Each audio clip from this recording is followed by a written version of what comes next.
We are partnering with News Talk WSB Radio during our winter storm coverage, and some of the News Talk Radio guys are broadcasting right out of our newsroom tonight. We're going to listen in now. My co-anchor Justin Farmer is there talking with Fisher live on WSB News Talk 750. Like Amy Napier-Fateri or Carl Willis or Tony Thomas, you're here. Right, so Javita and I and the other Channel 2 Action News anchors, it's our job to stay in the studio. And so, sure, that's great because we're not trudging through the sleet and the snow. But what do you do? So, I mean, you're on for a long period of time. What is it, 12 on, 12 off? Exactly. So what do you do to break up the monotony? Because it's not easy. I mean, people see you guys on TV and think, well, you just sit there and you're... No, it's not easy, and you're sitting there for a long period of time. So how are you breaking up being here 3 days, going on day 4 soon? Well, I appreciate it. A lot of it's adrenaline because it is such a big story. The number of people watching at any given time when there's an event like this, now it's getting pretty late. But when you're at 4, 5, 6 p.m. Staying on through prime time, the numbers are enormous. They're equivalent to what the Falcons would get in the NFC Championship last year against the 49ers. Huge numbers. People are plugged in. The city is in a stressful situation. It's under distress. When the mayor and the governor are holding news conferences at 11:15 at night, you've got a situation on your hands. Right. So the first answer to your question, Fisher, is a lot of it's adrenaline.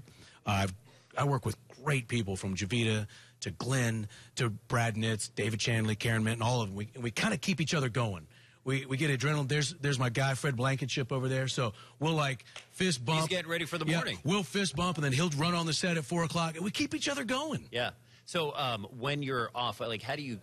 Simple question. Yeah. How do you go to the bathroom when you're on the set the whole time? Well, Fisher, it's like a TV show. You never find anybody on TV going. That's when we encourage Brad and Glenn to just keep going. Just keep talking, buddy. Keep talking to when they're doing the 12-minute, how the front is coming across Oregon and it's sweeping down over Nevada. That's when you know. I'll give you a little inside story. So sometimes when one of us has to use the restroom, we'll literally walk by Glenn and say, "Keep talking until you see me again."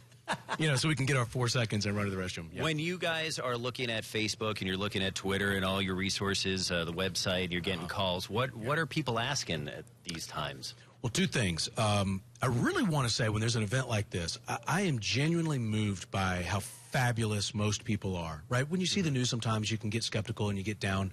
But in an event like this, Fisher, people are wonderful. They're pulling for us. They're pulling for their fellow Atlantan, their fellow Georgian. And people help people. It's really, you feel a community.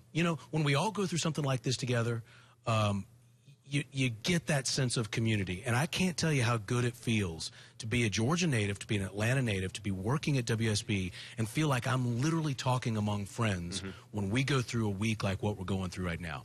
So that's part of it. And then the other part, as I said, Fisher, is when you feel for people who are really in duress.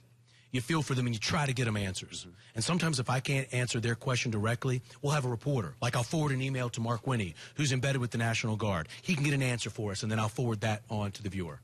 That kind of thing. Yeah, and it really is, we have a lot of fun.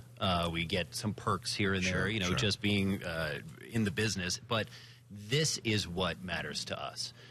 Being able to reach out and kind of touch somebody, and whether it's WSB where we're taking calls, or it's you guys, having Amy someplace and you have Lori Geary someplace, and just you're getting in the trenches and just reaching out to people. That's awesome. Well, how about you? I mean, what does this event do for you? I like the fact of getting that. So now I'm in digital, so I get that kind of instant satisfaction. I get those instant questions. We talk about people can tweet us at WSB Radio, and we'll get tweets, and people will ask, my power, blah, blah, blah, and we'll make the calls, and we'll find out the information. Obviously, triple team traffic's huge.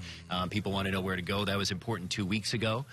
So that's, for us, just being able to make a difference. It really is that. You brought something up, Fisher, I want to talk about before we get cut off here. You brought up a really interesting thing. I remember a few years ago, it was just, 2, 3, 4 years ago, people were talking about social media threatening traditional media. And I think what we're seeing is it's actually the opposite. I think it's enhancing traditional media because now, if you're on television, if you're on radio, if you're in the media, if you have my job, for example, or your job, we can now touch our viewers and our listeners in a way, have direct contact with these folks that was unimaginable before the advent of Facebook and Twitter. Yeah, it kind of solidifies it and reaffirms what we do. And it just kind of brings us closer to, it makes it a two-way conversation instead of one. Isn't that great? Yep. It's fun. Channel 2's Justin Farmer, he has to go back on television. We have to go take a break. We're going to take more calls, right, Shaney? That is right. Phone lines are open here at News Talk WSB. All right, so that is Fisher from News Talk WSB Radio doing his show live from our newsroom tonight and talking with Channel 2's Justin Farmer, who is off the set for a little bit and in the newsroom there. Now, Carroll County did not get snow for most of the day. It was freezing rain that caused problems there. Channel 2's Diana Davis continues